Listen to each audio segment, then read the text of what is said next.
Captain of port and river navigation आणि empty हाच्या वतीन आयच्या ह्या दोन प्रोजेक्टाच्या इनॉग्रेशन, एक फ्लोटिंग जेटी आणि सेकंड सोलार फेरीबोट या उक्तावणाच्या कार्यक्रमात आमच्या मध्ये असतात आमचे central minister for the port आणि आयुष मिनिस्टर श्री सोनोवालजी, आमच्यामध्ये असतात आमचे स्टेट टुरिझम मिनिस्टर श्रीपाद भाऊ, आमच्यामध्ये रेव्हेन्यू मिनिस्टर बाबू स्पॉन्सरात, आमचे रिव्हर नेव्हिगेशन मिनिस्टर बाब सुभाष फळसे साहेब आणि त्याचबरोबर आमचे रोहित मोन्सरात, पणजेचे मेयर, बाकीचे एमपीटी चेअरमॅन आणि अदर डिग्नेटरीज.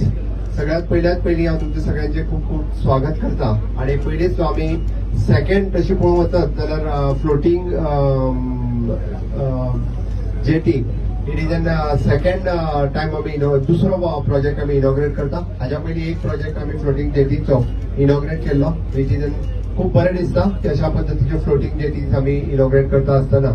आणि solar ferry this is an first project, is approximately 3.97 करोडचो पहिलो प्रोजेक्ट ट्रायल बेसिसचेर आम्ही already captain of port and river navigation हाच्या वतीन आम्ही इनॉग्रेट करता.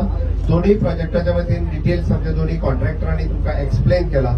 हाच्या फुडें अशाच पद्धतीच्यो सोलार बोटी गोंय सरकार वेगवेगळ्या जाग्यार आमच्यो फेरीबोट सेवा चलता, थंयसर सोलार बोटी घालपाचो सरकाराचो प्रयत्न आसतलो, जेणे करून आम्ही पळयता की it is an for the fossil fuel न यूज करता सोलार बेसिसाचेर अशा पद्धतीच्यो फेरीबोट वापरचो हो सरकाराचो प्रयत्न आसा.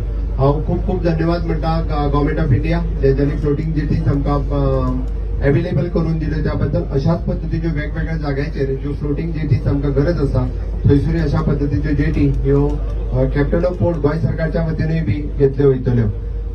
त्या खातीर आज जावपी बाकीच्याय कार्यक्रमा खातीर म्हणजे श्री मिनिस्टर सोनोवालजींचे उरलेले कार्यक्रम आसा ताच्या खातीर हांव तांचें खूप खूप स्वागत करता आणि म्हजी दोन उतरां सोंपयता. देव बरें करूं.